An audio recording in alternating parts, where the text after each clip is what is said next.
அருகிலே செல்வோம். அனைவரும் அப்படியே நாம் சுரூபங்களை மந்திரிப்பதற்கு கல்லறை தோட்டத்தினுடைய சுற்றுச்சுவருக்கு செல்வோம்.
நம்முடைய இணை பாதுகாவலர் மிக்கேல் அங்கிவருடைய திருவிழாவை நம்முடைய பாதுகாவலர் மற்றும் நம்முடைய பாரம்பரியமாக நாம் கொண்டாடிய பாரம்பரிய திருமணங்களை நாம் இப்போது அறிவித்து அடுத்த இடத்தில் வருவோம்.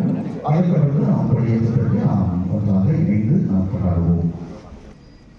தந்தை மகன் தூய ஆவியாரின் பெயராலே ஆண்டவர் உங்களோடு இருப்பாராக. அன்பிற்குரியவர்களே, நம் தந்தை சேசு அவர்கள் இங்கே முன்னுரை வழங்கி இந்த நிகழ்ச்சியை நிறைவேற்றிக் கொண்டிருக்கிறார்கள். நம் மரபு பாரம்பரியம் அதை நாம் மறந்து விடவில்லை. நம் மக்கள், நம் புதிய தலைமுறையினர் அவர்கள் நம் முன்னோர்கள் வகுத்து தந்திருக்கிற பல்வேறு வகையான வழிமுறைகளை நாம் மறந்துவிடக்கூடாது என்கிற வகைகளில் எல்லாம் இங்கே இந்த கல்லறை தோட்டத்தில் நாம் பாதுகாவல் நம் பாதுகாவலர் மிக்கேல் தூதர் இவர்களுடைய திரு உருவங்களை இங்கே நிலைநிறுத்திருக்கிறோம். இந்த நேரத்தில் கடவுள் தாமே நம்மீது ஏற்றம் கொண்டு இந்த புனித திரு உருவங்களை ஆசீர்வதிக்குமாறு சிறப்பாக நாம் கொண்டாடுவோம். எங்கள் அன்பு தாயின் தந்தையை செய்வோம். உங்களை வாழ்த்துகிறோம், போற்றுகிறோம், நன்றி செலுத்துகிறோம். இந்த நாளுக்காக நேரத்திற்காக உங்களுக்கு நன்றி. மிக்கேல் உரிமைத்துடன் எங்கள் கல்லறை தோட்டத்தின் பாதுகாவலர், எங்கள் பங்கின் இணை பாதுகாவலர், அவருடைய விழாவை உலகமெங்கிலும் கொண்டாடி கொண்டிருக்கிற இந்த காலகட்டத்தில் நாங்கள் 3 நாள் விழாவாக சிறப்பித்துக் கொண்டிருக்கிறோம். இந்த நேரத்தில் இன்று அவருடைய பெயரில் உருவாக்கப்பட்டிருக்கிற இந்த திருவுருவத்தை நீங்கள் ஆசீர்வதிக்குமாறு உங்களை அன்போடு வேண்டுகிறோம். இடியிலிருந்து மக்களை பாதுகாக்கிற ஒரு பாதுகாவலியாக பாதுகாவலாக எங்களுக்கு தந்தது. ஒரு துணை போன்று இடியை தாங்குகின்ற ஒரு தாயாக எங்களுக்கு இணை பாதுகாவலர் தந்தது. உங்களுக்கு நன்றி. அந்த தாய் திரு உருவத்தையும் நீர் ஆசீர்வதிக்குமாறும் உங்களை நாங்கள் இறைச்சி கொண்டாடுகின்றோம். இந்த 2 புனிதர்கள் கல்லறை தோட்டத்தில் அடக்கம் செய்யப்பட்ட எங்கள் முன்னோர்களுக்கு பாதுகாவலாக இந்த இடத்துக்கு நாங்கள் வந்து சென்று எங்கள் முன்னோர்களுக்காக நாங்கள் கொண்டாடுவதற்கும் அவர்களை குறித்து நன்றி செலுத்துவதற்கும் வருகிறபோது நாங்கள் துணிச்சலோடு உமீது ஆழமான நம்பிக்கையோடு இயல்பாக இயங்குவதற்கு இவரை எங்களுக்கு பாதுகாவல் என்கின்ற அந்த உணர்வோடு நாங்கள் வழி நடத்தவும் எங்களுக்கு இத்தகைய ஏற்பாடுகளை செய்து கொண்டிருக்கிறோம். நன்றி, நன்றி. இந்த திருவுருவங்களை நீங்கள் ஆசிர்வதிக்கிறோம். இந்த திருவுருவங்களை பார்த்து நாங்கள் கொண்டாடுகிற நேரத்திலெல்லாம் இந்த உருவங்களை நீங்கள் சுட்டிக்காட்டுகிற அந்த உண்மை கடவுளுக்கு நிகழ்கிறார் எவ்வளவுமே இல்லை, கடவுள் தான். அந்த உண்மையோடு நாங்கள் கொண்டாடவும் இயற்கை சீற்றங்களில் இருந்தெல்லாம் எங்களை பாதுகாப்பதற்கு நீ திருவுருவம் கொள்கிறேன் என்கின்ற அந்த மாபெரும் உண்மையை பாரம்பரியமான உருவத்தை பார்த்து நாங்கள் உமக்கு நன்றி செலுத்துவோம். எங்கள் கடவுளாக இந்த வளாகத்தை, இந்த கல்லறை தோட்டத்தை, இருக்கின்ற பிள்ளைகளை, மக்களை, எங்கள் முன்னோர்களை ஆசீர்வதிக்கிறார்கள். என்றென்று வாழ்வு ஆட்சி செய்கின்றவரை இறைச்சி கொண்டாடுகின்றோம். இணைந்து கொண்டாடுவோம். வீடு உலகில் இருக்கிற எங்கள் தந்தையே,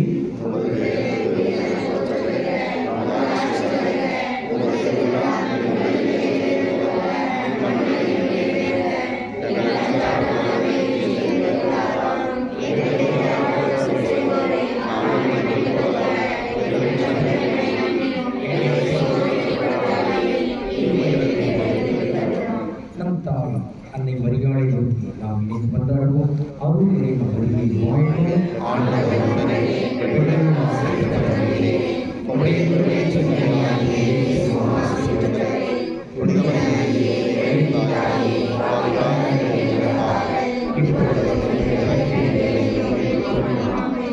எங்கள் பங்கின் பாதுகாவலராக புனித சூசை தந்தை வளநாடி முதன்மை தூவரே பாதுகாவலே அனைத்து காவல் தூவர்களே தாயின் போது அரவணைக்கும் அன்பு இறைவன் தந்தை மகன் தூயாளர் நம் அனைவரையும் புனித மிக்கேல் முதன்மை தூதர் புனித பாதுகாவல் இவர்களிடம் அன்பு திருவுருவங்களை அருள் வழங்கி வழங்குவாராக.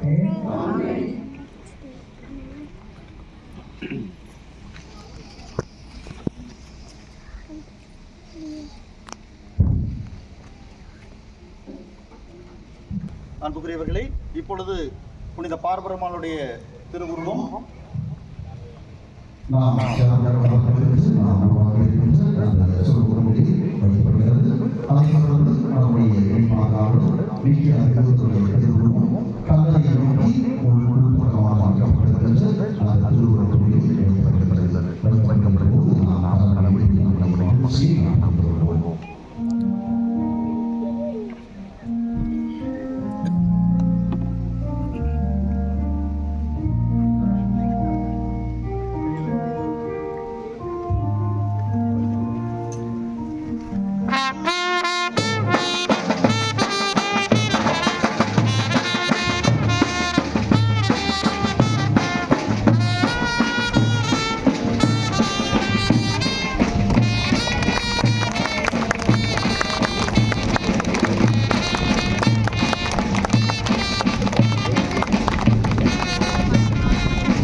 அப்படியே கொளுத்தி விட்டுருங்க.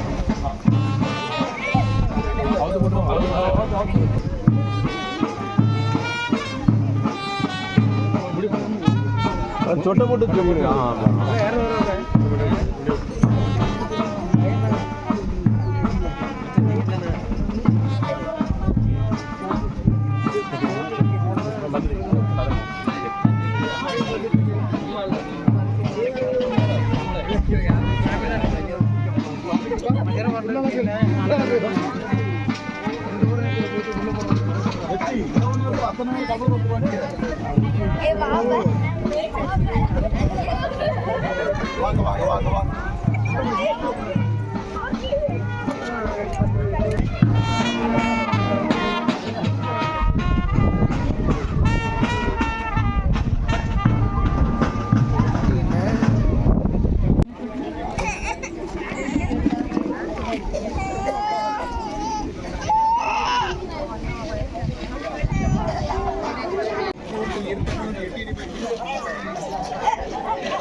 ஆவியானவர் நம்மோடு இருந்து நாம் இந்த கொடியேற்ற நிகழ்வை தொடங்குவோம். ஆவியானவர் பாடலை நாம் பாடி நம்முடைய திருவிழாவை தொடங்குவோம்.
ஆண்டவர் உங்களோடு இருப்பாராக.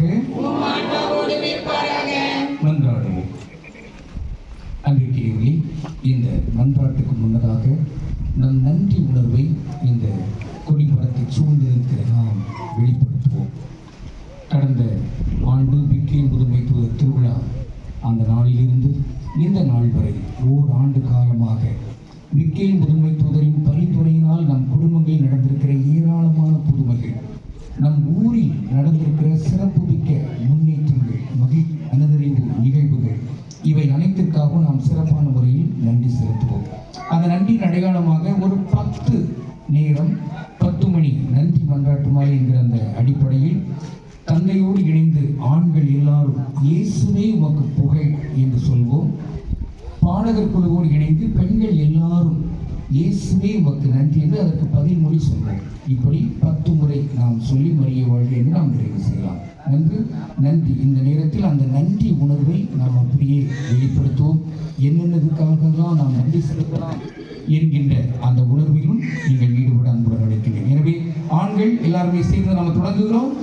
இயேசுவே உமக்கு புகழ், இயேசுவே உமக்கு நன்றி, இயேசுவே உமக்கு புகழ், இயேசுவே உமக்கு நன்றி, இயேசுவே உமக்கு புகழ், இயேசுவே உமக்கு நன்றி, இயேசுவே உமக்கு புகழ், இயேசுவே உமக்கு நன்றி, இயேசுவே உமக்கு புகழ், இயேசுவே உமக்கு நன்றி, இயேசுவே உமக்கு புகழ், இயேசுவே உமக்கு நன்றி, இயேசுவே உமக்கு புகழ், இயேசுவே உமக்கு நன்றி, இயேசுவே உமக்கு புகழ், இயேசுவே உமக்கு நன்றி, இயேசுவே உமக்கு புகழ், இயேசுவே உமக்கு நன்றி, இயேசுவே உமக்கு புகழ். இயேசுவே உமக்கு நன்றி.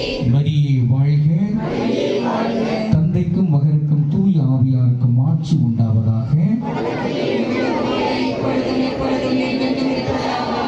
எங்கள் அன்பு தாயே தந்தையே, நாங்கள் வாழ்த்துகிறோம், போற்றுகிறோம், உமக்கு நன்றி செலுத்துகிறோம். இந்த நாளுக்காக, இந்த மாலை பொழுதுக்காக உமக்கு நன்றி.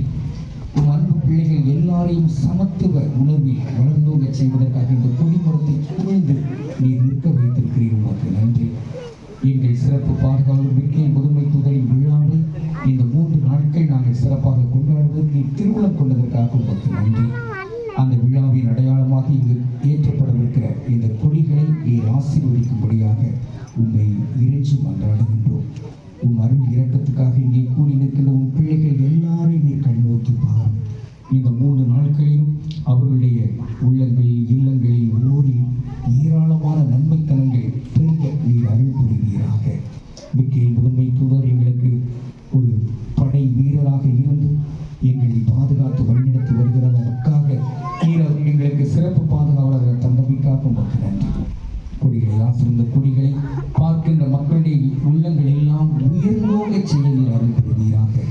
இது அசைந்தாடி அங்கு மகிழ்வோடு வெளிப்படுத்துகின்ற அந்த தன்மையை பார்க்கிற நாங்கள் எங்கள் இதயங்களை உமக்கு வந்த கொடிகளாக பறக்க செய்தவர்கள நீர் அருள் புரிவீராக. இந்த மன்றாட்டுகளையும் இங்கு இருக்கிற உன் பிள்ளைகள் ஒவ்வொருவருடைய உள்ளத்திலும் உள்ள நல்ல எண்ணங்கள், இயக்கங்கள் அனைத்தையும் இந்த திருப்பாத்தில் ஒப்படைக்கிறோம். கனிவோடு ஏற்றுக்கொள்வீராக. என்றென்றும் வாழ்ந்து ஆட்சி செய்கின்றவரே இறைஞ்சி மன்றாடுகின்றோம்.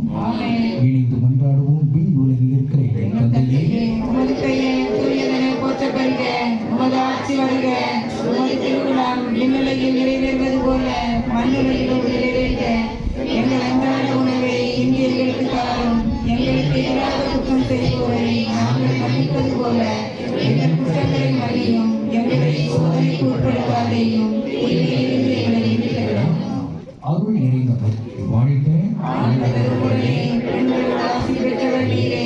உம்முடைய திருவயிற்றின்கனியாகிய இயேசுவும் ஆசி பெற்றவரே.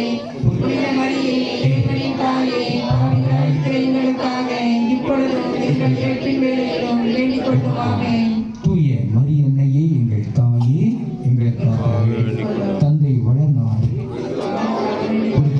முதன்மை தூதரே, புனித பார்பரம்மாளே, அனைவர்களே, தாயன்போடு அரவணைக்கும் அன்பு இறைவர் தந்தை, மகன், தூய ஆவியார் நம் அனைவரையும் இந்த கொடியையும் அதற்கு உதவுகிற ஒவ்வொரு பொருளையும் அருள் வழங்கி வாழ்த்துவாராக.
கொடியேற்ற திருப்பலி முன்னுரை.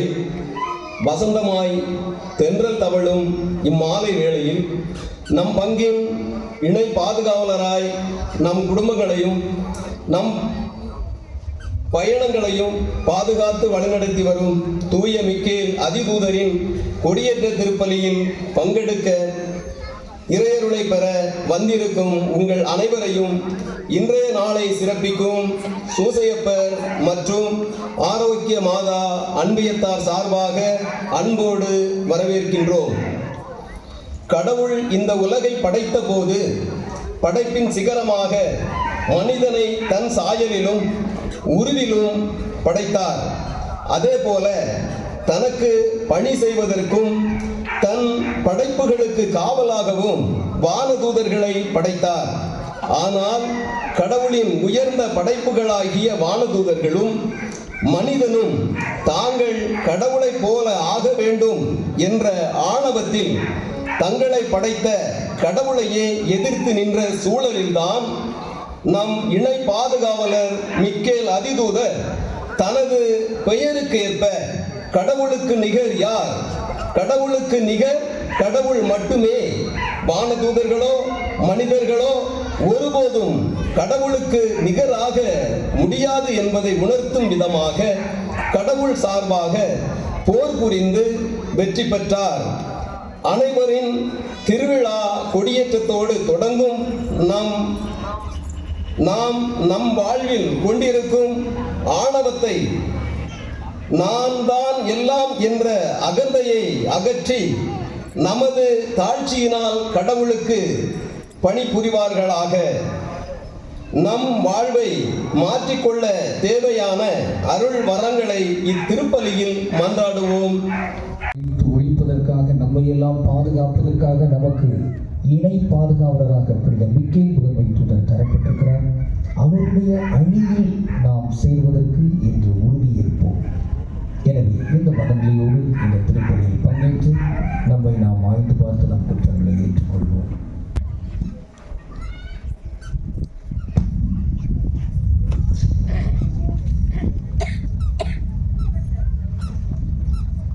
இந்த கோவிலை நான் மாட்சியால் நிரப்புவேன். இறைவாக்கினர் ஆகாய் நூலிலிருந்து வாசகம்.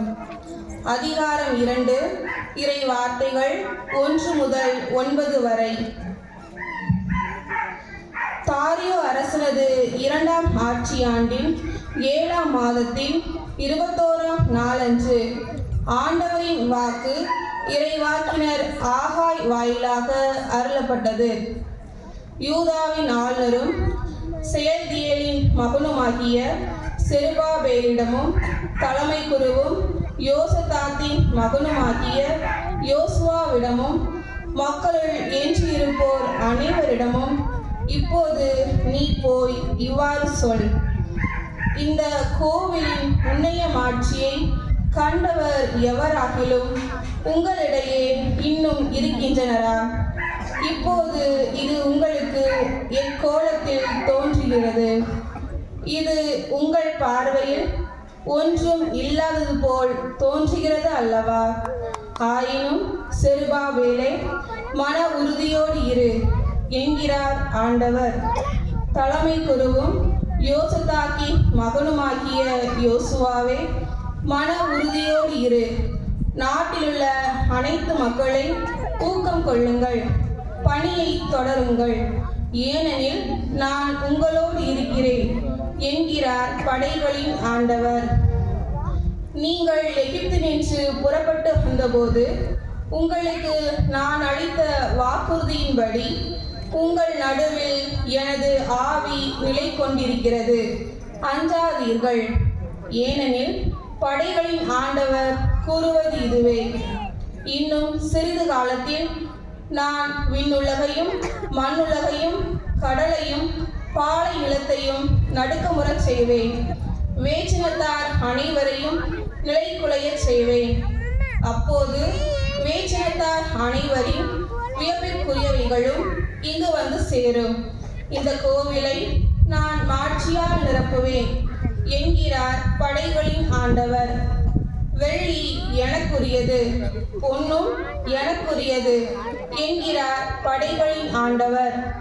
இந்த கோவிலின் முன்னைய மாட்சியை விட பின்னைய மாட்சி மிகுதியாய் இருக்கும் என்கிறார் படைகளின் ஆண்டவர். இந்த இடத்தில் நான் நலம் நல்குவேன் என்கிறார் படைகளின் ஆண்டவர். ஆண்டவர் வழங்கும் அருள்வாக்கு.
அன்புக்குரிய முதன்மை மக்களே, மிக அற்புதமான ஒரு சூழ்நிலையில் நாம் அமர்ந்திருக்கிறோம். பவனியாக புனித பார்வரமாலையும் புனித மிக்கேல் அதிதூதருடைய சிறுவங்களை நாம் சுமந்து வந்து கல்லறை தோட்டத்தில் முன்புறமும் பின்புறமும் முன்னால பின்னால மிக அற்புதமாக அந்த பவனி தந்தை அவர்களுடைய தலைமையில் நடைபெற்றது. அதன் பிறகு நம்முடைய கொடியேற்றத்தோடு இந்த நாளை ஆரம்பித்திருக்கிறோம். ஒரு மகிழ்ச்சி அடையாளமாக நாம் கரவொலி எழுப்பி நாம் ஆண்டவருக்கு நன்றி செலுத்த இந்த விழாவை கொண்டாடுவோம். அன்போடு வாழ்த்துகின்றோம். இன்றைய நம்முடைய புனித மிக்கேல் அதிதூதரை பற்றி நமக்கு தெரியும். இப்போதானா மிக்கேல் அதிதூதர் என்றால் அதனுடைய பொருள் என்ன? இறைவனுக்கு நிகர் யார்? இறைவனுக்கு நிகர் யார் என்கிற பொழுது அதற்கு பதில் இன்றைய முன்னுரையில் சொல்லப்பட்டது. இறைவனுக்கு நிகர் யார்? யாருமே இல்லை, இறைவன் மட்டும்தான். எனவே இங்கே நாம் பார்த்தோம் என்று சொன்னால் இறைவன் தான் மிகப்பெரியவர், வானதூதரோ மனிதர்கள் அல்ல என்பதுதான் இன்றைய நாளில் நமக்கு நான் சொல்ல விரும்புகின்ற செய்தியா. வான்படை தளபதி மிக்கேல் அதிதூதருடைய திருவிழா மிக அற்புதமாக 3 நாட்கள் சிறப்பாக கொண்டாடுகின்றோம். இங்கே ஒரு கதையோடு இந்த நிகழ்ச்சி நாம் ஆரம்பிப்போம். பல சுற்றுலாக்கள் நாம் சென்றிருப்போம். மிருக காட்சி சாலைக்கு சென்றிருப்போம். உடனே எல்லாரும் போயிருக்கீங்களா? யாராவது மிருக காட்சி சாலை பார்க்காதவங்க யாரும் இருக்கீங்களா? எல்லாரும் பார்ப்போம் இல்லையா? அந்த மிருகங்களுடைய தலைவராக யாரை நாம் சொல்லுவோம்? இந்த மிருகங்களுடைய தலைவராக சொல்லப்படுவது சிங்கம். இல்லை, சிங்கம் அப்படின்னா நமக்கு என்னென்ன வரும்? சூர்யா நடித்த படம் தான் என்ன வரும். உதாரணம், இங்கே ஒரு மிருக காட்சி சாலை இருந்தது. அந்த மிருக காட்சி சாலையிலே சிங்கம் இருக்கும்போது பேசும். எப்படி? யாரெல்லாம் அந்த நிறைய மிருகங்கள் இருக்கின்றன. அதில் சிங்கத்திற்கு ஒரு குகையிலே ஒரு சிங்கம் இருக்கிறது. அங்கே நடைபயில செல்லக்கூடியவர்கள் யாராவது ஹலோ அப்படி சொன்னால் ஹலோ அப்படி சொல்லுவோம் சிங்கம்.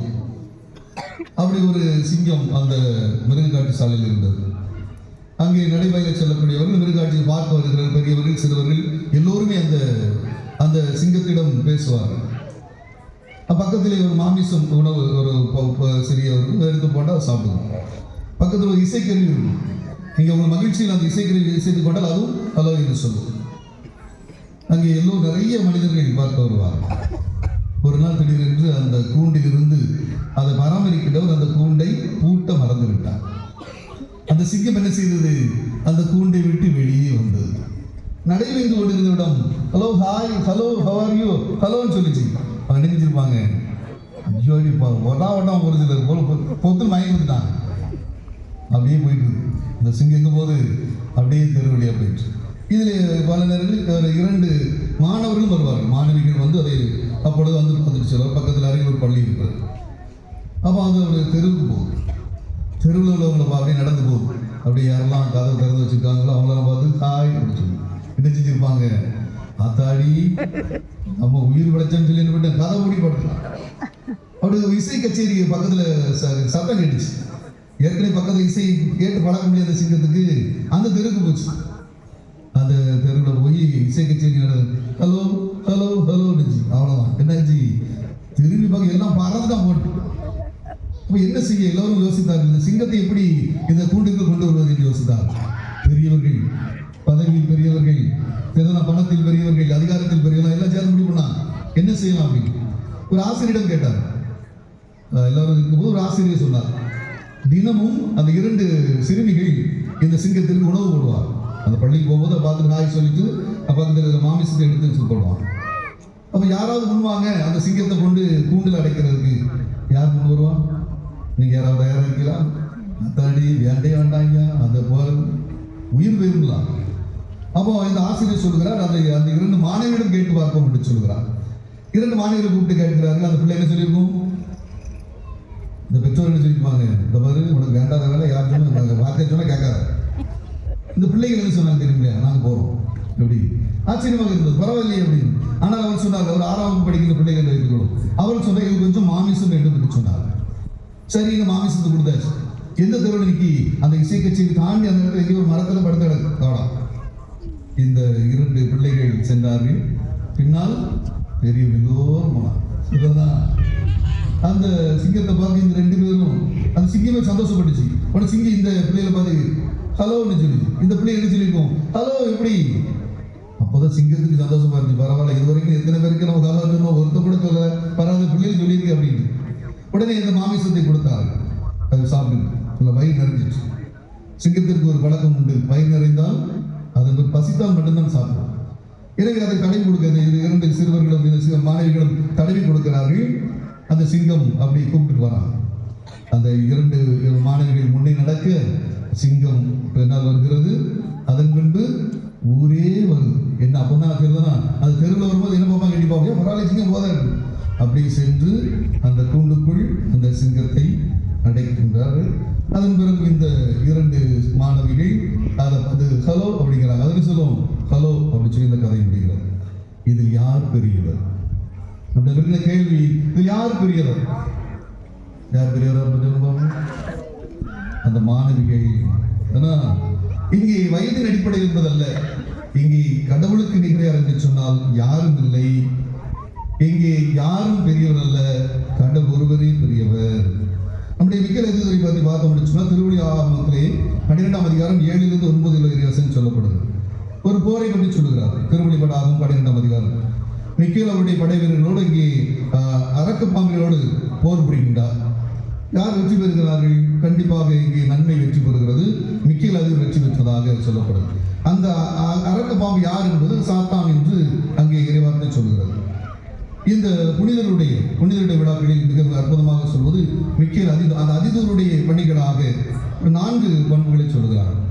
ஒன்று, சாத்தானை தோற்கடிப்பது. அப்படின்னு சொன்னால் அந்த சாத்தானிலிருந்து மக்களை பாதுகாப்பது. எனவே ஒரு பாதுகாக்கின்றவராக மிக்கேல் அதிதர் ஒரு மக்களை சாத்தானிலிருந்தும் தீமையிலிருந்தும் பாதுகாக்கின்றவராக இருக்கிறார். அதனால தான் நம்ம என்ன செய்வோம், திருவிழாக்களில் முதல் சப்பரம் எந்த சப்பரம் போவோம்? என்ன போவோம்? அதிகம் சிலுவை போவோம். சில நேரங்களில் அடுத்த என்ன சப்பரம் போவோம்? மிக்கலாண்டவர் போவோம். ஏனென்றால் நம்மை பாதுகாக்கக்கூடியவர், தீமையில் இருந்தும் சாத்தானிலிருந்தும் அவர் பாதுகாக்கக்கூடியவராக இருக்கிறார். அதனால் தான் என்ன செய்கின்றோம், அவரை நாம் முன்பாக வைத்து அவரை அழைத்து செல்லக்கூடியவர்களாக. அற்புதமான திருப்பலி முன்னுரை சொன்னது போல கடவுள் படைத்திருக்க, எல்லோரும் படைத்திருக்க, வானதூதரையும் மனிதனையும் படைத்திருக்கிறார். ஆனால் யார் பெரியவர் சொன்னால் கடவுள் தான் பெரியவராக இருக்கிறார் என்பதற்கு அற்புதமாக இருந்தார். இரண்டாவது பார்த்தோம் சொன்னால் மரண வேளையில் நம்பிக்கையோடு மோட்சத்திற்கு அழைத்து செல்லக்கூடியவராக மிக்கேல் அதிதர் விளங்குகிறார் என்று சொல்லும். அப்படின்னு சொன்னால் அவர் செய்த பாவம் இருந்தாலும் அதை கடவுளை முறையிட்டு மோட்சத்திற்கு அழைத்து செல்லக்கூடிய ஒரு பண்பு பெற்றவராக மிக்கேல் அதிதர் இருப்பதாக சொல்கிறார். மரணம் என்பது இங்கே அச்சத்திற்குரியது அல்ல, ஆராதனைக்குரியது என்று தமிழக மணி என்று சொல்லக்கூடிய எழுத்தாளர் சொல்வார். மரணம் எல்லோரும் விட்டு வைப்பதில்லை. எல்லோரும் ஒரு நாள் அது வந்துதான் சேரும். அதனால் சொல்வார்கள், மரணம் இருக்கின்ற பொழுது நாம் இருப்பதில்லை, நாம் இருக்கின்ற வரை மரணம் வருவதில்லை. அந்த சூழ்நிலையில் அங்கே நம்பிக்கையை கொடுக்கின்றவராக அவர் செய்த பாவங்கள் துயரங்கள் இருந்தாலும் இறைவிடம் அவர் அழைத்து சென்று நம்பிக்கை கொடுப்பவராக மிக்கேல் அதிதர் இருப்பதாக சொல்றார். மூன்றாவதாக பார்த்தோம் சொன்னால் சவால்களை இங்கே சந்திக்கின்றவராக, சவால்களை அவர்கள் பதிலுரைப்பவராக, வாழ்வில் வருகின்ற சவால்களுக்கு பதிலுரைப்பவராக, பதிலாளியாக, ரெஸ்பாண்டன்ட் என்று சொல்கிறார். மிக்கேல் அதிதர் நம்முடைய வாழ்க்கையில் வருகின்ற சவால்கள் அவரிடம் ஜெபிக்கின்ற பொழுது அந்த சவாலை அவர் எடுத்துக்கொண்டு அதற்கு பதில் சொல்லக்கூடியவராக. நோய் இருக்கிறது என்று சொன்னால், அதை போன்று தீ அவருடைய பிடி இருக்கிறது சொன்னால் எல்லோரும் யாரை தேடுவார்கள்? மிக்கேல் அதிதர் தேடுவார். காரணம் என்ன? அந்த நோய், அந்த தீய சக்தியினுடைய இதிலிருந்து விடுபட வேண்டும் என்பதற்காக ஜெபிக்கின்றவர்களாக. நான்காவதாக இறுதி தீர்ப்பில் அவர் வெற்றிட உதவி செய்யக்கூடியவராக, அந்த நேரத்தில் சப்போர்ட்டர் இல்லைன்னா ஹெல்ப்பர் என்று சொல்கிறார். அவர் உதவி செய்யக்கூடியவராக. என்னென்றால் நம்முடைய கிறிஸ்துவ நம்பிக்கை நமக்கு சொல்வது என்ன? கண்டிப்பாக இறுதி தீர்ப்பு என்பது உண்டு. அதற்கு நம்ம மிக்கேல் அதிதர் உதவி செய்யக்கூடியவராக இருக்கிறார். இந்த மிக்கேல் அதிதர் பற்றி நான் யோசித்துக் கொண்டிருந்த பொழுது, அந்த மறைவுரை தயாரித்துக் கொண்டிருந்த பொழுது, மதங்கள் ஏற்றுக்கொள்ளக்கூடிய ஒரு அதிதூதர், முதன்மை அதிதூதர் என்பவர் மிக்கேல் அதிதர் என்று சொல்கிறார். கிறிஸ்தவர்கள் நாம் ஏற்றுக்கொள்வோம். அப்படிதான் முதன்மை தூதராக கிறிஸ்தவர்கள் ஏற்றுக்கொள்வோம். நம்முடைய அருகில் இருக்கக்கூடிய தென்னிந்திய திருச்சபை சார்ந்தவர்கள், அவர்கள் ஏற்றுக்கொள்ளக்கூடிய மிகாவேல் என்று சொல்லக்கூடிய ஆலயம் நிறைவேற்றிருப்பார்கள். அவர்களும் ஏற்றுக்கொள்கிறார் கிறிஸ்தவர்கள். இரண்டாவது பார்த்தோம் என்று சொன்னால் யூதர்களும் இந்த முதன்மை தூதர் இங்கே மிக்கேல் அதிதூதர் ஏற்றுக்கொள்ளக்கூடியவர்களாக என்பது பாரம்பரியம் சொல்கிறது. மூன்றாவதாக இஸ்லாமியர்கள், அவருடைய திருக்குரானில் சொல்லப்படுகிறது மிகாவேல் என்று சொல்கிறது. 4 முதன்மை தூதர்களை பற்றி இஸ்லாம் மதம் அங்கே சொல்லுகிறது. அதில் முதன்மை தூதராக மிகாவேல் என்று அவர் பாதுகாப்பவராக உதவி செய்யக்கூடியவராக இருக்கிறார் என்று சொல்கிறார். எனவே எப்படி பார்த்தாலும் இந்த உலகிலே எந்த மதங்களும் என்ன சொல்கிறது, இங்கே மிக்கேல் அதிதூதர் பாதுகாக்கின்றவராக உதவுகின்றவராக இருக்கிறார். திருத்தந்தையர்களை பார்த்தோம் என்று சொன்னால், திருத்தந்தை 2ஆம் ஜான் பால் மிக்கேல் அதிதூதர் பற்றி என்ன சொல்கிறார், தீமைகளை வெல்லவும் இருளின் சதியிலிருந்து உலகம் விடுபடவும் நாம் தூதரிடம் ஜெபிக்க வேண்டும் என்று சொல்கிறார். அதே போன்று திருத்தந்தை கிரகோரியார் என்று சொல்கிறார் என்று சொன்னால், மகத்தான பெரிய காரியங்களை செய்ய மிகப்பெரிய ஆற்றல் தேவை. அந்த மிகப்பெரிய ஆற்றலை நாம் அதிதூதர்கள் உதவி செய்ய அவர் நமக்கு அனுப்பப்படுகிறார் என்று சொல்கிறார். இது நம்முடைய அதிதூதரை பற்றி பார்க்கிறோம். நம்முடைய தலைப்புக்கு நாம் வந்தோம் என்று சொன்னால், இறைவன் பெரியவர். விவிலியத்திலே பார்த்தோம் என்று சொன்னால் பல பெரிய மனிதர்கள் இருக்கிறார். இங்கே ஒரு உதாரணம் எடுத்துக்கொள்வோம், கோலியாத்தை எடுத்துக்கொள்வோம். அவர் எப்படி 6.5 முழம் உயரம், அடி உயரம் உள்ளவராக, மிகப்பெரிய ஒரு உயரம் 6 அடி என்பது மிக அதிகமான உயரம் இருக்கிறது. மிகப்பெரிய வலிமை கொண்டவராக இருக்கிறார். அவர் எப்படி வீழ்த்தப்படுகிறார்? உடல் வலிமையில் சேர்ந்தவராக கோலியாத்தை நாம் சொல்லுவோம். உலக பெரியவர் என்று எடுத்துக்கொள்வோம். தாவீது என்று சொல்லக்கூடிய ஒரு சிறுவன், ஆடு மேய்க்கின்ற மனிதன், ஒரு ஒற்றை கல்லால் அவரை வீழ்த்துகிறார். எப்படி சொல்லி வீழ்த்துகிறார்? அவர் என்ன சொல்கிறார்? இங்கே கோலியாத் சொல்கிறார், அவர் தன்னை முன்னிலைப்படுத்துகிறார். நான் அவர் தன்னுடைய பலத்தை வந்து கொண்டிருக்கிறார். நீ அவர் தாவீது ஒரு கோலோடு வருகின்ற பொழுது, நீ கோலோடு வர நான் நாயா என்று கேட்கிறார். அவர் என்ன சொல்கிறார்? தாவீது, சிங்கத்திடம் சிங்கத்தின் கரடியிலிருந்து காப்பாற்றி கடவுள் உனது உரி எனது கையில் ஒப்படைப்பார் என்று சொல்கிறார். ஒரு கல்லில் வீழ்த்தப்படுகிறான். உடல் வலிமையில் சிறந்தவனாக சொல்லப்படுகிற கோலியாத். சிம்சோன் எடுத்துக்கொள்ளும், அவருடைய வலிமை மிகச் சிறந்ததாக சொல்லப்படுகிறார். விடுதலை நீங்கள் நீதித்தலைவர் ஆகமத்திலே வாசிக்கலாம். 13ஆம் அதிகாரத்துக்கு 16 அதிகாரங்களை நாம் பார்க்கிறோம். அவருடைய வலிமை எதில் இருந்தது? அவருடைய முடியில் இருந்தது. அவர் எந்த அளவுக்கு வலிமை வாய்ந்தவராக இருந்தார் சொன்னால், அவர் கழுதனுடைய தாடையை எடுத்து அடிக்கின்ற பொழுது அடித்து 1000 பேரை கொன்றான் என்று சொல்லப்படும். இன்னும் சொல்ல போனால் அவருடைய சொல்ல போனால் அவருடைய நண்பர் ஒருவர் என்று சொல்லலாம். அவள் கேட்கின்றார், அவளை அனுப்புகிறார்கள். எல்லாரும் அனுப்பி அவருடைய அந்த வீரத்தை எப்படியாவது அவரை ஏதாவது செய்துவிட வேண்டும் என்று அனுப்புகின்ற பொழுது அவர் சொல்கிறார், நீங்கள் எனக்கு கயிறை கட்டினால் என்னுடைய வலிமை போய்விடும். அப்படி அவர் கயிறை கட்டுகிறார். கயிறு எப்படிப்பட்டதாக போகிறதாம்? கயிறு அவர் எழுந்து இருக்கின்ற பொழுது அவர் எளிதாக அந்த கயிறானது எவ்வளவு பேர் இழுத்தாலும் 3000 பேர் அந்த கயிறு இழுத்ததாக இறைவார்த்தை சொல்கிறது. அது ஒன்றும் செய்துவிட முடியாது. ஆனால் அவருடைய முடியானது, மயிரானது அழிக்கப்படுகின்றது. அவருடைய வளமை இழந்து போய்விடுகிறார். அவர் குருடாகி இறந்து சென்ற சம்பவம் விவிலியத்தில். இன்று நச்சினி நாம் வரும் 100 தலைவன், மிகப்பெரிய மனிதன். நீங்க யூத சமுதாயத்தில் 100 தலைவன் 100 நபர்களை கொண்டிருக்கிற ஒரு பணியாளர், அடிமை என்று கூட சொல்லலாம். ஆனால் அவன் என்ன சொல்கிறான் பாருங்கள், ஆண்டவரை நானுடைய அதிகாரம் உள்ளவன், பணம் உள்ளவன். அவன் என்ன சொல்லியிருக்கலாம்? ஆண்டவர் என்னுடைய வீட்டிற்கு வர, நீர் என்னுடைய வீட்டுக்கு வர, நான் தகுதி ஆண்டவர் வீட்டுக்கு வாங்க. ஆண்டவர் சொல்றான், வாரம் நான் சொல்றேன். ஆனால் அவன் என்ன சொல்றான்? நீ தாண்டி கொள்ளக்கூடியவனா இல்லை, ஆண்டவர் ஒரு வார்த்தை சொல்லும், என்னுடைய மகன் குணமடைவான் என்று சொல்கிறார். ஆண்டவர் என்ன சொல்கிறார்? அற்புதமாக தன்னுடைய ஆண்டவர் இயேசு வியந்து இந்த வார்த்தை, அதனால் அதை கொஞ்சம் குரல் உயர்த்தி சொல்றார். இயேசு வியக்கின்ற அளவிற்கு அவர் தன்னை தாழ்த்துகின்ற மனிதனாக, நான் பெரியவன் என்று சொல்லவில்லை, கடன் முன்பாக எனக்கு செல்வங்கள் இருக்கின்றன சொல்லவில்லை, ஆனால் நான் தகுதியற்றவன் என்று சொல்கிறார். மனிதனுடைய மனப்பான்மை எப்படித்தான் இருக்கிறான் மக்களே. இவ்வளவு இருந்த பொழுது என்ன சொல்கிறான்? தன்னை எப்படி காண்பிக்கிறான் பாருங்கள். தன்னை அவன் மிக எளியவனாக தாழ்த்தி கொள்ளக்கூடிய நிகழ்ச்சி நம்ம நம்முடைய வாழ்க்கைக்கு நம்ம வருவோம். இனி உலக சார்ந்த காரியங்கள் இது எவ்வளவுதான் நம்ம சொன்னாலும் என்ன இருப்போம்? யார் பெரிய என்கின்ற ஒரு போட்டி இருந்து கொண்டே தான் இருக்கிறது. உலகத்தில் மதங்கள் ஆளுகிறது என்று சொன்னால் எது சிறந்த மதம் என்கின்ற போட்டி இருக்கிறது. எனது மதம் நாம் சிறந்தது என்று ஒவ்வொருத்தராக சொல்லிக்கிறார். இங்கே மதங்கள் பல நேரங்களில் உலகை ஆளுகிறதா என்று சொன்னால் இல்லை. ஒரு மதம் உலகை ஆளுகிறது என்று சொன்னால் ஏன் ஐரோப்பிய நாடுகள் எல்லாம் ஒற்றுமையாக இருந்திருக்கலாமே. அங்கே மொழி பிரச்சனை இருக்கிறது. மொழிதான் உலகை ஆளுகிறது என்று சொன்னால் இந்த மொழிதான் எல்லோரும் நினைத்திருக்க, அங்கேயும் பிளவு இருக்கிறது. அப்படி என்று சொன்னால் இங்கே எனது மதம், எனது மொழி, எனது இனம் பெரிதா என்று சொன்னால் இல்லை. ஒவ்வொருவரும் சொல்லிக் கொள்ளலாம். இந்த உலகமே மிக சிறியதாகத்தான் சொல்லப்படுது. இங்கே ஒவ்வொரு மனிதர்களும் தங்களுக்குரிய காரியங்களில் இந்த உலக வாழ்க்கையின் அடிப்படையில் நாம் என்ன நினைக்கின்றோம்? எனது மதம் பெரியது, எனது இனம் பெரியது என்பதல்ல. இங்கு யார் பெரியவர் என்பது கடவுள் ஒருவரே பெரியவராக. எனது நாடு பெரியது. சீனாவில் மக்கள் தொகை அதிகமாக இருக்கின்ற நாடுகளில் மிக வேகமாக வளர்ந்து கொண்டிருப்பது இந்தியா. அதனால் எனக்கு கொஞ்சம் ரொம்ப வேகமாக இருக்கு. முதல் இடத்துக்கு வந்துடுவோம் கொஞ்சம் நாள் வந்துட்டாங்க நினைக்கிறேன். சீனாவை தாண்டி வந்தாச்சு இல்லையா? உலகத்திலே மக்கள் தொகை அதிகமாக கொண்ட நாடு எது இல்லையா? நம்ம தான் பெருத்தானா இந்திய நாடு தான். வளர்ந்திருக்கிறோம்.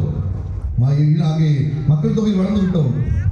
பொருளாதாரத்தில் இப்போ நமக்கு அமெரிக்க அதிபர் ட்ரம்ப் 50% வரி விதித்ததுனால என்ன மாதிரி நிறைய பொருளாதார இழப்பு இருந்தாலும் சொல்லணும். ஜிஎஸ்டி குறைச்சிருக்காங்க. அதுதான் நிறைய குறைச்சதுனால வருது. யார் பெரியவன் என்கின்ற போட்டி இருக்கிறது. ஆனால் மாறிக்கொண்டே இருக்கிறது. இந்த காலத்தில் ரஷ்யாவுக்கு முதலில் சொன்னார்கள். ரஷ்யா மிகப்பெரிய நாடாகத்தான் சொல்லப்பட்டது. ஆனால் என்ன ஆகிவிட்டது என்று சொன்னால் அந்த மாநிலம் உடைந்து தனி நாடுகளாக போன பொழுது ரஷ்யா தன்னுடைய பலத்தை இழந்ததா. எனது சொத்து பெரியது என்று சொல்லலாம். விவிலியத்தில் நம்ம பார்க்கிறோம். எது ஒரு மனிதனுடைய பெரிய சொத்தாக சொல்லப்படுகிறது? கால்நடைகள், ஆடு மாடுகள் தான் அதிகமாக சொல்லப்பட்டது. வீடுகள், நிலவடங்கள் எல்லாம் இல்லையா? ஆனால் இது எல்லாம் தாண்டி எது சிறந்தது என்று நம்ம எனது பதவி, எனது பட்டம் பெறுது என்று யோசிக்கணும் என்று சொன்னால் எல்லாம் ஒரு காலகட்டம். ஒரு பதவிக்கு எத்தனை ஆண்டுகள் இருந்து விட முடியும் என்று சொன்னால் எல்லோரும் ஒரு குறுகிய காலகட்டம் தான். அப்படிதான் ஒரு மேனேஜர் ஒரு பேங்க்ல இருந்தார். திடீர்னு சரி எது நடக்கும்னு சொல்லி வெளியிட்டார். ரொம்ப கிணத்துல விழுந்துட்டார். மேனேஜர் விழுந்துட்டார், வாங்க தூக்கும்ட்டாங்க. எல்லாரும் போய் சரி பார்ப்போன்ட்டு ஒரு கயிறு கட்டி ஆளை எல்லா பணியாளரும் தூக்கினாங்க. தூக்கிட்டு பாதி கிணறு வந்தார். அதுதானா கிளர்க் ஓடிந்தார்.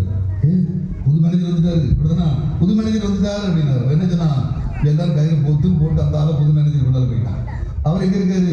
கிணத்துக்குள்ள தான் இருக்காரு. ஏன் அவர் ரிட்டர்ன் ஆகிட்டார், அவ்வளவுதான். அவர் மேனேஜர் இருக்கின்ற பொழுது இருந்த அதிகாரம் அவர் ஓய்வு பெற்றவர் இப்படி ஆகிவிருந்து அவரிடம் இல்லை. இங்கே ஒவ்வொருடம் இருக்கிற திறமை பெரிதா என்று சொல்ல முடியும் சொன்னால் இங்கே திறமைகளும் பெரிதல்ல. அதற்கு ஒரு நிகழ்ச்சி நாம் சொல்லலாம். ஒரு டாக்டர் 20 ரூபா டாக்டர் அப்படின்னு ஒருத்தர் அழைக்கப்பட்டார். அவர்கிட்ட நீங்க எந்த நோயினாலும் 20 ரூபா கேட்பார். அந்த நோய்க்கு நீங்க அவர்கிட்ட போகலாம். நோய் குணமாகலாம் 100 ரூபா தந்துடுவார். பரவாயில்ல, வித்தியாசமான டாக்டராக இருக்காரு. போர்டு போட்டு வெளியே போட்டு 20 ரூபாய். நீங்கள் நோய் குணமடைகிறது எவ்வளவு வாங்கிக்கலாம்? 100 ரூபா வாங்கிக்கலாம். நம்மள் பார்த்தா என்ன பெரிய டாக்டர், நான் பார்த்துறேன் அப்படின்னு ஒருத்தர் போனதில்லை. அதுதான் டாக்டர், எனக்கு நாக்கில் சுவை இல்லை, நாக்கில் சாப்பிட்டா என்ன கசப்பு வரப்ப எதுவுமே தெரியல. டாக்டர், நர்ஸ் அந்த 22வது பாட்டில் டானிக் எடுத்துவாங்க, நாக்கு நீட்டுப்பா அப்படி ஊற்றினான். ஊற்றணும் சுவைச்சு இந்த ஒரு ஸ்மெல் அடிச்சு பைக்கில் ஓட்டுறது என்ன ஊற்றுவாங்க? பெட்ரோல் ஊற்றுங்க. அஜிக்கோ சார், இது பெட்ரோலு. உனக்கு நாக்கு நல்லா தான் இருக்கு, கொண்டா 20 ரூபாய் கொண்டா. அதான் பார்த்தான். சரி போயிடுச்சு. திரும்ப நமக்கு விடாதுல்ல, ஒட்ட மாட்டோம்ல நம்ம எப்படியும். அப்படிதானா? திரும்ப ஒரு வாரம் கழிச்சு திரும்ப வந்தார். சார், எனக்கு தலையில ஒரே வழியா இருக்கு, தலை பிச்சுக்கலாம் போல இருக்கு அப்படின்னாரு. டாக்டர் என்ன சொல்லிப்பாரு? நர்ஸ், அந்த 22வது பாட்டில் கொண்டாங்க. எப்படி பெட்ரோல் தலையை ஊற்றிடக்கூடாதுன்னு நினைச்சிட்டு ஒட்டியே போயிட்டார். 20 ரூபாய் போட்டு ஓடிட்டார். விடலை, மறுபடியும் விடலை. 3வது வந்தார். எப்படியாவது மாட்டி டாக்டரை பார்த்துடணும், இவராக நம்மளான்ட்டு. அப்போ டாக்டர், எனக்கு கண்ணு தெரியல அப்படின்னாரு. டாக்டர் சொன்னார், சரிப்பா, நான் கண்ணு இதெல்லாம் பார்க்க மாட்டேன், இந்தா காசை வச்சுக்க, இல்லைன்னா நீ போய் வேற டாக்டர் போய் பாரு அப்படின்னாரு. உடனே நினைச்சிருப்பான், பரவாயில்ல நம்ம ஜெயிச்சிட்டோம் இல்லையா அப்படின்ட்டு அந்த நோட்டை பார்த்தா எத்தனை நோட்டு? 20 ரூபா நோட்டு.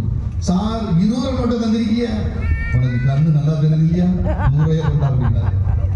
பல நேரங்களில் ஒவ்வொருத்தரும் நீயா நானா என்று சொன்னால் நீ யாரும் ஒருவரை சொல்லிக்கொண்டே போகலாம். எதுவுமே வாழ்க்கையில் நிரந்தரம் அன்பு மக்களை. இங்கே பார்க்கின்ற பொழுது 4 கருத்துக்களை சொல்வார். 1, இந்த உலகம், உலக காரியங்கள் நிலையற்றவை. இறைவன் ஒருவர் நிலையானவர்.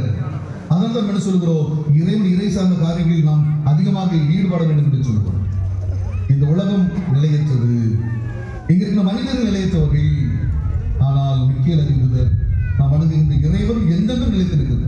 ஒரு 70 ஆண்டுகளுக்கு முன்பாக இங்கே மிக்கேல் இருந்தார் என்று சொன்னால் இருந்தார். நமக்கு பாரபரமாள் இருந்தார்கள் என்று சொல்லி இருந்தார். எப்பொழுது வரலாறு நம்முடைய ஊர் தொடங்குகின்ற பொழுது பாரபரமாள் இருந்ததாக சொல்லப்படுகிறது. இன்றும் இருப்பாள், என்றென்றும் இருக்கக்கூடியவர். நம்முடைய பாதுகாவலர் ஜோசேப்பரும் அப்படித்தானே. கடவுள் என்றென்றும் நிலையானவர், ஆனால் மனிதர்கள் நிலையற்றவர்கள். இரண்டாவதாக மனிதர்கள் மாறக்கூடியவர்கள், ஆனால் கடவுள் என்றென்றும் மாறார். இன்னைக்கு பக்கத்து வீட்டுக்காரர் ரொம்ப நல்லா இருப்பாங்க, கல்யாணம் முடிச்ச புதுசுல ரொம்ப பார்க்கலாம் தோசமா இருப்பான். எப்படி மாப்பிள்ளை வீட்டுக்காரன் கொண்டு விட்டாங்க, ஒரே கெட்டுப்பிடியாக தான் இருக்கும், ஒரே கெட்டு பிடிச்சி உருவாக தான் இருக்கும். அதனால் நிச்சயத்தை தெளிச்சுவாங்க, தட்டு மாற்றும் பொழுது கொஞ்சம் சந்தனம் பூசுவான், அப்புறம் கெட்டி பிடிச்சிக்குவான். நல்லா வச்சுக்கோங்க. பாக்ஸிங் பார்த்துருக்கீங்களா? பாக்ஸிங் தான் கை கொடுக்கும். எதுக்கு சண்டை ஆரம்பிக்க கை கொடுக்காங்க. நீங்க நல்லா வச்சுக்கணும். கெட்டி பிடிக்காங்கன்னு அர்த்தம், அடுத்த சண்டை வர போறதுன்னு அர்த்தம். எங்க அண்ணன் பேர் 2 பேர் இருக்கான், 2 பேரும் தான் வேகமா வருவான். 2 பேரும் கெட்டி பிடிச்சிக்குவான். போன போய் சண்டே ஒரே சண்டை தான். நாங்கள் இந்த டைலாக்ல வருவோம். ஸோ 2 பேரும் வராங்க, கை கொடுக்குறாங்க. ஓகே, பாக்ஸிங் கை கொடுக்குறாங்க, அப்புறம் சண்டை. இங்கே இந்த மனிதனுடைய உறவுகள் பக்கத்து வீட்டோட எல்லாம் இருக்கும். இங்கே இருக்க பாயாசம் அங்கே போகும், அங்கே இருக்கிற கேசரி இங்கே வரும், அங்கே இருக்கிற மட்டன் குழம்பு வரும், இங்கே இருக்கிற சிக்கன் குழம்பு வரும். கொஞ்ச நாள் நின்றுடும். ஏன்? அந்த முருங்கைக்காய் கிடக்கலையே, அந்த முருங்கைக்காய் கிடக்கலையே, அது அந்த வீட்டுக்குள்ள கொஞ்சம் கிடைச்சி வரலையே. ஆனால் இந்த அம்மா என்ன பண்ணிட்டு, இது கொஞ்சம் ஒரு நல்ல வளர்ந்த பிறகு முருங்கைக்காய் எடுத்து சந்தைக்கு தசவரி சந்தைக்கு விற்றுட்டு போவோம். அந்த அம்மா எண்ணி போட்டுருக்கு. இந்த அம்மா இப்படி உரமானது இருக்கு, முருங்கைக்காய் எண்ணி போட்டுருக்கு. பக்கத்துல அந்த அம்மா அந்த பக்கம் என்ன செஞ்சிச்சு, ஒரு 2 முருங்கைக்காய் எடுத்து குழம்புல போட்டு சத்தம் சாப்பிட்டுக்காரு. இந்த அம்மா என்ன சொல்லியிருக்கோம், ஏச்சிருக்கும், ஏச்சி தெருவில் உண்மையா இல்லையா? எவ்வளோ இப்படிதான் தெரியல, என்னென்ன சொல்ல நாம சொல்ல முடியாது சொல்லுவோம், என்னென்னமா சொல்லுவோம். அந்த பக்கத்து அம்மா சத்தமே கவிக்காது, என்னது அப்பாடி வாங்க. மறுநாள் இவங்க அங்கே எல்லாம் நின்று போயிடும்.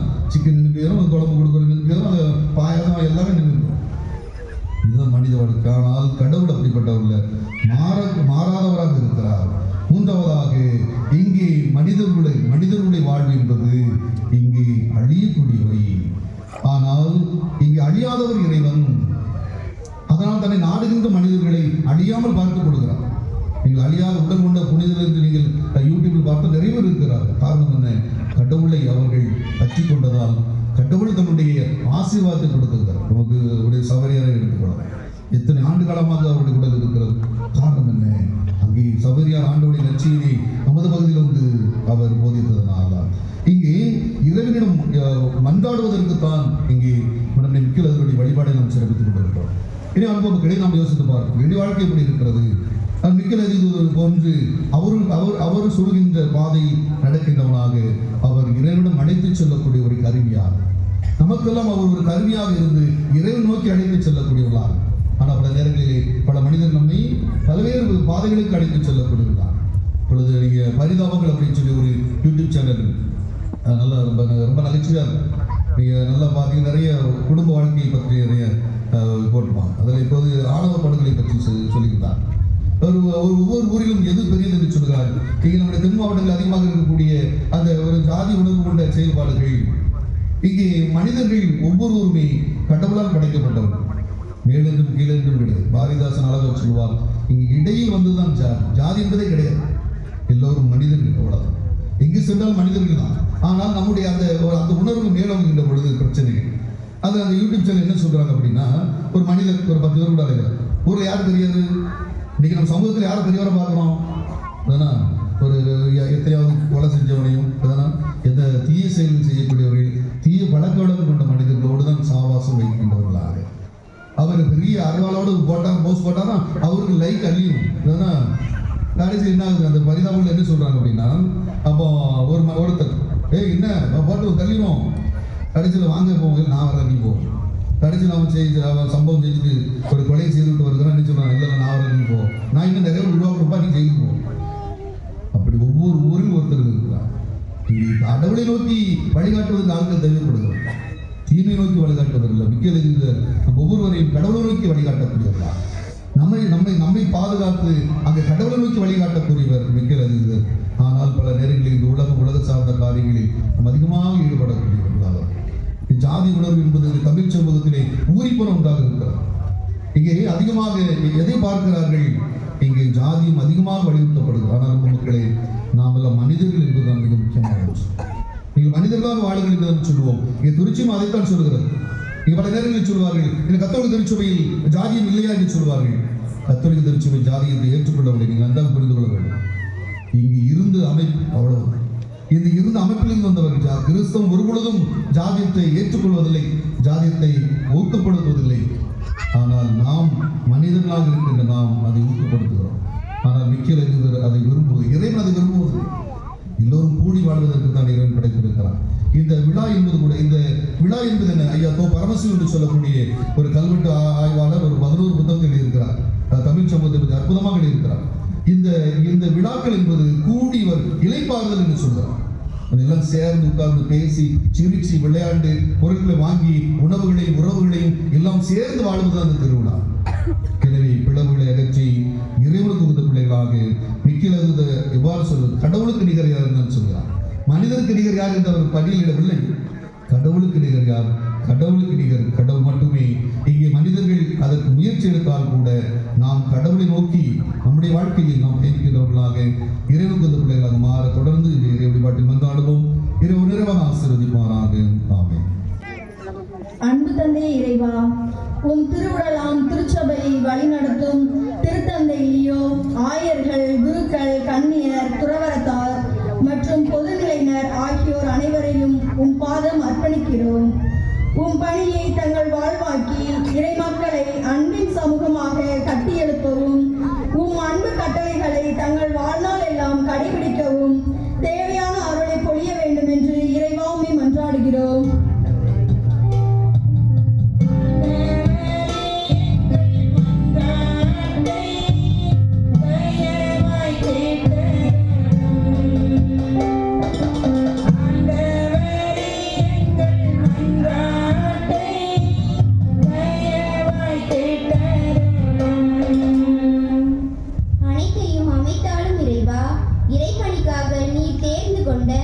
மறைப்பணியாளர்கள் தாங்கள் ஏற்றுக்கொண்ட பணியை திறம்பட நிறைவேற்றவும், உமக்கு உண்மையுள்ள ஊழியராய் விளங்கவும், தங்கள் இறைப்பணியில் இறுதி வரை நிலைத்து தங்கள் பணியாலும் என்றும் நற்கனிகளை கொடுக்கின்ற அருள்வரத்தை தந்தள்ள வேண்டும் என்று இறைவாமை மன்றாடுகிறோம்.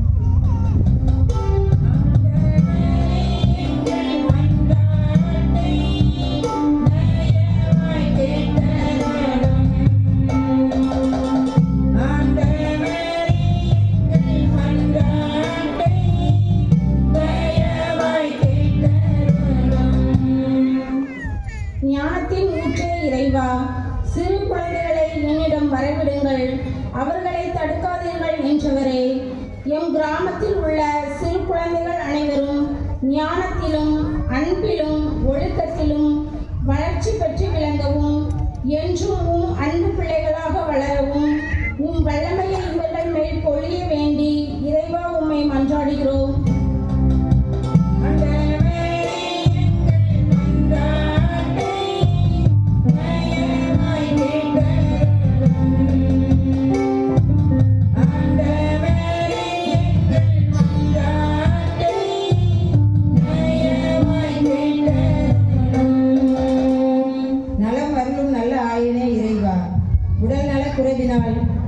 மருத்துவமனையிலும் தங்கள் இல்லங்களிலும் இருந்து சிகிச்சை பெறும் அனைத்து நல்ல உள்ளங்களுக்காகவும் உம்மிடம் மன்றாடுகிறோம். உமது அன்பு கரங்களினால் அவர்கள் ஒவ்வொருவரையும் தொட்டு குணப்படுத்த வேண்டும் என்று இறைவா உம்மை மன்றாடுகிறோம்.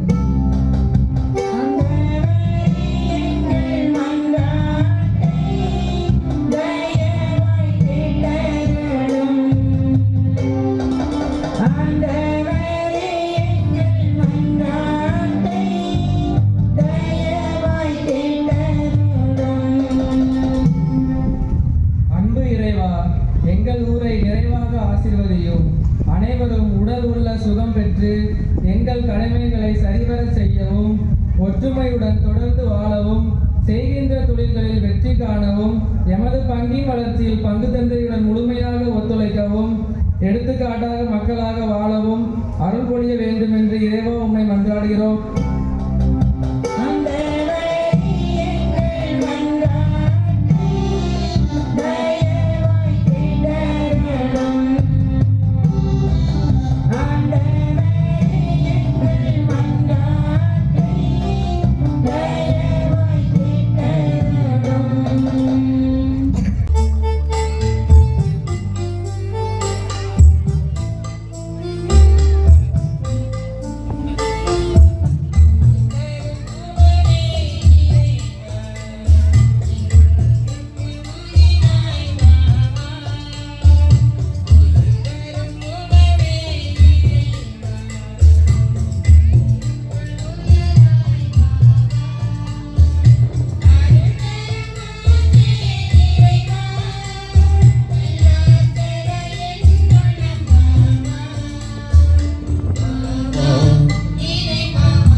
நம்முடைய பங்கினுடைய இணை பாதுகாவலர் தூய மிக்கேல் அதிதூதருடைய திருவிழாவை கொடியேற்றத்தோடு தொடங்கி இருக்கிறோம்.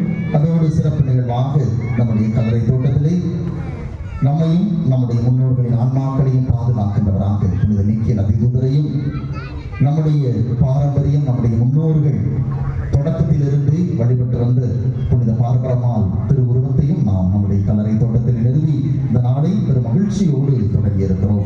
எனவே இந்த நாளிலே உங்கள் அனைவருக்கும் வந்திருக்கின்ற நம்முடைய தந்தையர்கள் அனைவர் சார்பாகவும் கொடியேற்ற திருவிழா வாழ்த்துக்களை தெரிவித்துக் கொள்கிறேன். கடவுளை எழுப்பி நம்முடைய திருவிழா வாழ்த்துக்களை தெரிவித்துக் கொள்வோம். அன்புக்குரியவர்களே, இந்த நாள் மிகச் சிறப்பாக நடைபெற எல்லாம் உள்ள இறைவன் நமக்கு அருள் புரிந்திருக்கிறார்.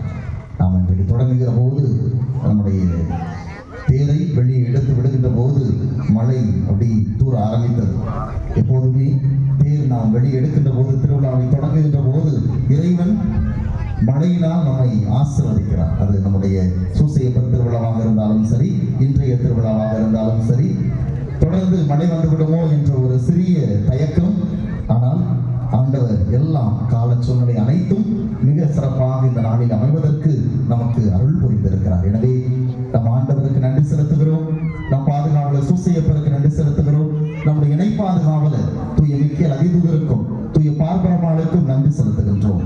அதைத் தொடர்ந்து இந்த நாள் மிகச் சிறப்பாக நடைபெற இந்த நாளிலே நம்முடைய பவனியில் பங்கேற்று 2 திருவுருவங்களையும் மந்திரித்து நமக்கு கொடியேற்றத்தை தலைமை தாங்கி நடத்தி திருப்பலியில் நமக்காக தலைமை தாங்கி மிகச்சிறப்பாக இறைவேண்டல் செய்திருப்பவர்கள் பேரர் தந்தை வெண்ணி இளங்குமரன் அவர்கள். தந்தையை பற்றி நமக்கு புதிதாக அறிமுகம் செய்ய வேண்டிய தேவையில்லை. நம்முடைய மறை மாவட்டத்திலே அதிலும் சிறப்பாக நம்முடைய மறை மாவட்டம் ஒரு புதிய மறை மாவட்டமாக நம்முடைய தென்பகுதி உருவாக வேண்டும் என்ற ஒரு முனைப்பை முன்னெடுத்த போது ஆயர் அவர்களால் இந்த தென்மறை மண்டலத்திற்கு பொறுப்பொருள் தந்தையாக இங்கிருக்கின்ற குருக்கள் இறை மக்கள் பங்கு அத்தனைக்கும் ஒரு பொறுப்பாளராக ஆயருடைய ஒரு பதிலால் போன்று நம்முடைய தென்பகுதிக்கு ஆயர் அவர்களால் தரப்பட்டவர்கள் நம்முடைய தந்தை வெண்ணி இளங்குமரன் அவர்கள் இந்த நாளில் வந்திருக்கிறார்கள். தந்தை பற்றி நான் ஏற்கனவே பலமுறை நான் சொல்லியிருக்கிறேன். இன்னைக்கு நான் உங்க முன்னாடி ஒரு அருள் தந்தையாக இருக்கிறேன் என்றால் அதற்கு காரணம் தந்தை அவர்கள் தான். அவங்க நீ குருமடத்துக்கு போ அப்படின்னு என்னுடைய பங்கில் இருக்கின்ற போது அனுப்பாமல் இருந்திருந்தால் என்ன நான் 12 முடித்த உடனே வரேன். 12 முடிச்சுட்டு ஐடி முடிச்சுட்டு வேலைக்கு போயிட்டு அதுக்கப்புறம் தான் குருமடத்துக்கு போனேன். அப்போ அந்த நேரத்தில் தந்தை அவர்களது ஒரு இன்ஸ்பிரேஷன், அவருடைய தூண்டுதல், அவருடைய வழிகாட்டுதல், நீ குருவானவராக மாற வேண்டும் என்று என்னை அனுப்பி வைத்தார். அப்படி அனுப்பலாம் அன்றைக்கு கீழமுடிமல்ல சாதாரண ஒரு குடும்பஸ்தனாக என்னுடைய வாழ்க்கை இருந்திருக்கும். இன்றைக்கு நான் ஒரு குருவானவராக மாறுவதற்கு அந்த நாளில் இருந்து ஏறக்குறைய 25 ஆண்டுகள் 2000 தந்தை அவர்கள் எங்களுடைய பங்குக்கு வந்தார்கள். 2004ஆம் ஆண்டு நான் குருமடத்திற்கு சென்றேன். அதிலிருந்து ஏறக்குறைய 20 ஆண்டுகளுக்கு மேலாக தந்தை அவர்கள் என்னுடைய குருத்துவ படிப்பு நேரத்திலும் சரி, என்னுடைய இந்த 10 ஆண்டுகள் குருத்துவ வாழ்க்கையிலும் சரி, எனக்கு ஒரு ஆன்மீக வழிகாட்டியாக, என்னுடைய குருத்துவ வாழ்வினுடைய வழிகாட்டியாக எல்லா நிலையிலுமே எனக்கு வழிகாட்டி கொண்டிருக்கின்றவர்கள் தந்தை அவர்கள். இந்த நாளிலே நான் அழைத்த போது உடனடியாக தந்தை அவர்கள் ஏற்றுக்கொண்டு நமக்கு தலைமை தாங்கி இந்த திருப்பலி நிறைவேற்றி நமக்காக ஜெபித்திருக்கிறார்கள். எனவே தந்தை அவர்களுக்கு நம்முடைய நன்றிகளையும் பாராட்டுகளையும் கரவழிகளுக்கு தெரிவிப்போம். நம்முடைய நன்றியினுடைய வெளிப்பாடாக தந்தை அவர்களுக்கு இந்த சிறிய நூலாடி அணிவிக்க இன்றைய நாளை சிறப்பித்துக் கொண்டிருக்கிற சூசைப்பர் அன்பியத்தை சார்ந்த யாராவது ஒருவர் முன் வந்து தந்தை அவர்களுக்கு நாம் இந்த நூலாடை அணிவித்து தந்தை அவர்களுக்கு நன்றி செலுத்துவோம். சூசைப்பர் அன்பியத்திலிருந்து யாராவது ஒருத்தர் வாங்க. அடுத்த ஆரோக்கியமான அன்பியத்தில் ஒருவர் தயாராக இருக்கவும்.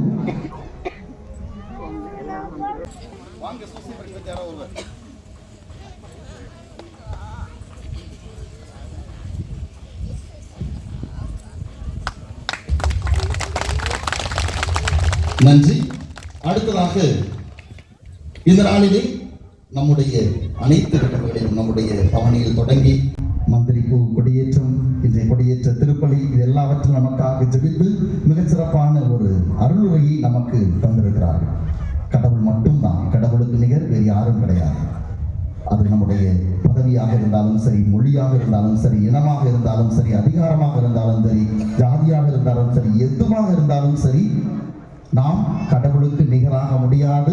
நான் என்ற ஒரு அகந்தையோடு இருக்கிற போது கண்டிப்பாக நம்முடைய வாழ்வு, நம்முடைய இணை பாதுகாவலர் மிக்கேல் அதிதூதர் வாழ்ந்த வாழ்வுக்கு ஈடாகாது.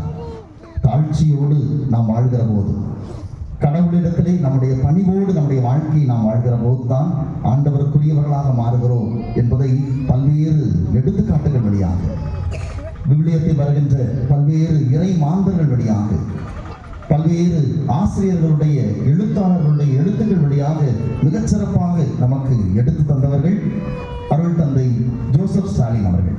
தந்தை அவர்களை பற்றி நாம் சொல்ல வேண்டிய தேவையில்லை. நாம் பங்கேற்க பல முறை தந்தை அவர்கள் வந்திருக்கிறார்கள். தந்தை அவர்கள் நம்முடைய தென்மறை மண்டலத்திலே அனைத்து கத்தோலிக்க பள்ளிகளுடைய கண்காணிப்பாளராக ஏறக்குறைய 150க்கு மேற்பட்ட நம்முடைய தென்மறை மண்டலத்தில் இருக்கிற அனைத்து கத்தோலிக்க பள்ளிகளுடைய கண்காணிப்பாளராக மிகச்சிறப்பாக பணி செய்து கொண்டிருக்கிறவர்கள்.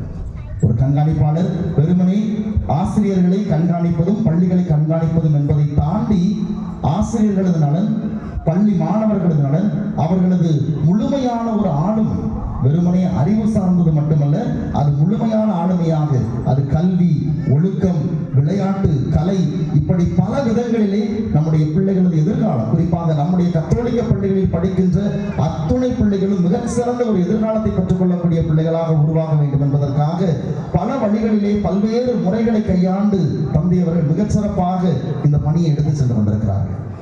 நம்முடைய தென்பகுதியில் இருக்கிற மாணவர்கள் விளையாட்டில் சிறந்து விளங்க வேண்டும் என்பதற்காக கௌசானல் அகாடமி என்ற ஒரு விளையாட்டு அகாடமியை ஆரம்பித்து அதிலே மாணவர்களுக்கு மிகச் சிறப்பாக பயிற்சி கொடுக்கப்படுகிறது. நம்முடைய மாணவர்கள் இனி வருகின்ற காலத்தில் நீட் தேர்வுக்காக தயாரிக்க வேண்டும் என்பதற்காக இந்த அகவையிலிருந்தே அவர்கள் தயாரிக்க வேண்டும் என்று அதற்கான பயிற்சிகள் கொடுக்கப்படுகிறது. இப்படி பல வடிவங்களிலே நம்முடைய மாணாக்கர்களது நலனை எதிர்கொண்டு அவர்கள் மிகச்சிறந்த ஒரு தளத்தை நம்முடைய பள்ளிகளில் பெற்றுக்கொள்ள வேண்டும் என்பதற்காக அற்புதமான பணியாற்றிக் கொண்டிருக்கிறவர்கள் அருள் தந்தை ஜோசப் ஸ்டாலின் அவர்கள். எனக்கு மிகச்சிறந்த ஒரு அண்ணனாக, ஒரு தம்பிக்குரிய பாசத்தோடு எதுவென்றாலும் ஒரு ஆலோசனை கேட்கிற போது, தம்பி இதை இப்படி செய், இதை இப்படி செஞ்சா நல்லா இருக்கும் என்று எல்லாவற்றுக்கும் வழிகாட்டக்கூடிய ஒரு அனுபவமிக்க ஒரு மூத்த சகோதரராக எனக்கு வழிகாட்டுகின்ற தந்தை. இந்த நாளிலே அழைத்த போது தந்தை அவர்கள் வந்து நமக்காக சிறப்பான ஒரு அருளுரையை தந்திருக்கிறார்கள். எனவே தந்தை அவர்களுக்கு நம்முடைய நன்றிகளையும் பாராட்டுகளையும் கரவழி எழுப்பி நாம் தெரிவித்துக் கொள்வோம். நம்முடைய நன்றியினுடைய வெளிப்பாடாக தந்தை அவர்களுக்கு இந்த நூலாடை அணிவிக்க ஆரோக்கிய மாதா அன்பியத்திலிருந்து ஒருவர் முன்வாருங்கள். ஆரோக்கிய மாதா அன்பியம் இன்றைய நாளை சிறப்பிக்கின்ற வாங்க யாராவது ஒருவர் ஆரோக்கிய மாதா அன்பியம்.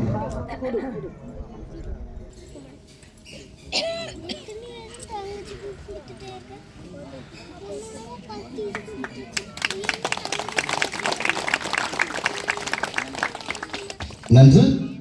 அன்புக்குரியவர்களே, இதோடு ஒரு சில நல்ல உள்ளங்களை இந்த நேரத்திலே நன்றியோடு நினைத்து பார்க்கிறேன். நான் பலமுறை நம்முடைய மக்களிடம் எப்போதும் சொல்வது, ஏதாவது ஒரு முயற்சியை முன்னெடுக்கிற போது அது என்னுடைய முயற்சியாக மட்டும் இருக்காது, அது நம் எல்லாருடைய முயற்சியாக இருக்கும். எதை கேட்டாலும் சரி, உடனடியாக நம்முடைய மக்கள் தாராள உள்ளத்தோடு அதனை செய்வதற்கு முன்வரக்கூடியவர்கள். நான் தொடங்கிதான் விடுவேன், அதை நம்முடைய மக்கள் முடித்து விடுவார்கள். அப்படி பல காரியங்களை நம்முடைய மக்கள் தொடர்ந்து செய்து கொண்டிருக்கிறீர்கள். எனவே இந்த நாட்களிலே மிகச்சிறப்பாக இந்த திருவிழாவில் ஒரு சில முயற்சிகளை முன்னெடுத்தோம். அதற்கு உதவியவர்களை இந்த நேரத்திலே நன்றியோடு அன்போடு நினைத்து பார்க்கிறோம். இப்போ நாம திருப்பலி நிறைவேற்றிக் கொண்டிருக்கிற இந்த இடம் எந்த ஒரு மேடையும் இல்லாமல் இருந்தது.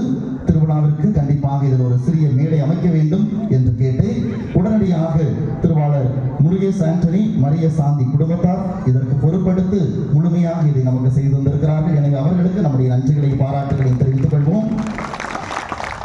அடுத்ததாக 2 சுரூப கூண்டுகளை நாம் கட்ட வேண்டும் என்று கேட்டோம். அதில் அந்த சுரூப கூண்டுகளுக்கு நாம் கண்ணாடி கதவுகள், அந்த மரக்கதவுகள் அமைக்க வேண்டும் என்று கேட்டோம். உடனடியாக நம்முடைய சென்னை வாழ் ரோஜ்மா நகர் சங்கத்தை சார்ந்த நிர்வாகிகள், அங்கிருக்கின்ற மக்கள், தந்தை நாங்கள் இந்த 2 சுரூப கூண்டுக்கு என்ன செலவாகிறதோ, அந்த 2 கண்ணாடி போடுகிற அந்த கதவுகளுக்கு என்ன செலவாகிறதோ அதை நாங்கள் ஏற்றுக்கொள்கிறோம் என்று உடனடியாக அதை ஏற்றுக்கொண்டு அதற்காக நமக்கு அதை நன்கொடையாக தந்திருக்கிறார்கள். எனவே சென்னை வாழ் ரோஜ்மா நகர் சங்கத்தை சார்ந்த அத்துணை பேருக்கு நம்முடைய நன்றிகளையும் பாராட்டுகளையும் தெரிவித்துக் கொள்வோம். அடுத்ததாக 2 சுரூபங்கள், மிக்கேல் அதிதூதர் சுரூபம், பார்பரமால் சுரூபம். பார்பரமால் சுரூபத்தை நம்முடைய பங்கை சார்ந்த தயவு செய்து பெயர் சொல்லாதீங்க. நாங்கள் எப்போதுமே நம்முடைய சூசையப்பருக்கு, நம்முடைய ஆண்டவருக்கு செய்து கொண்டே இருப்போம். எனவே பெயர் சொல்ல வேண்டாம் என்று சொன்னார்கள். எனவே அந்த குறிப்பிட்ட குடும்பத்தாருக்கு பார்பரமால் சுரூபம் வாங்கி கொடுத்த அந்த குறிப்பிட்ட குடும்பத்தாருக்கு நம்முடைய நன்றிகளை பாராட்டுகளை தெரிவித்துக் கொள்வோம். அதே போல் மிக்கேல் அதிதூதர் சுரூபத்தை உடனடியாக நான் கேட்டவுடன் வெளியூரில் சென்னையில் இருக்கின்ற திருவாளர் ஜெயபாலன் வடிவு குடும்பத்தார் அதற்கு பொறுப்பேற்றுக் கொண்டு அந்த சுரூபத்தை நமக்கு வாங்கி கொடுத்தார்கள். எனவே அவர்களுக்கு நம்முடைய நன்றிகளையும் பாராட்டுகளையும் தெரிவித்துக் கொள்வோம். அடுத்ததாக இந்த நாளிலே நம்ம புதுசா கொடியேற்றுகிறோம். எனவே புதிதாக ஒரு கொடி நமக்கு தேவைப்பட்டது. எனவே அந்த கொடியை உடனடியாக திருவாளர் டேவிட், திருமதி தாரதி குடும்பத்தார் பொறுப்பெடுத்து அந்த கொடியை நமக்கு நன்கொடையாக தந்திருக்கிறார்கள். எனவே அவர்களுக்கு நம்முடைய நன்றிகளையும் பாராட்டுகளையும் தெரிவித்துக் கொள்வோம். அதே போல் இந்த நாளிலே நாம் பவனியாக கொடி மற்றும் நம்முடைய பார்பரமால் மிக்கேல் அதிதூதர் சுரூபங்களை கொண்டு வருகிற போது அது மேளத்தோடு கொண்டு வந்தால் சிறப்பாக இருக்கும் என்று ஒரு சில நல்ல உள்ளங்கள் அவர்களே ஒன்று சேர்ந்து அதற்கான நன்கொடை கொடுத்து அந்த மேளத்தை இன்றைக்கு வரவழைத்தார்கள். அதே போல் வானவேடிக்கையும் அவர்களை வரவழைத்திருக்கிறார்கள். எனவே அந்த அத்துணை நல்ல உள்ளங்களுக்கு நம்முடைய நன்றிகளையும் பாராட்டுகளையும் தெரிவித்துக் கொள்வோம். அவர்கள் இதே போல் பல பேர் தொடர்ந்து நம்முடைய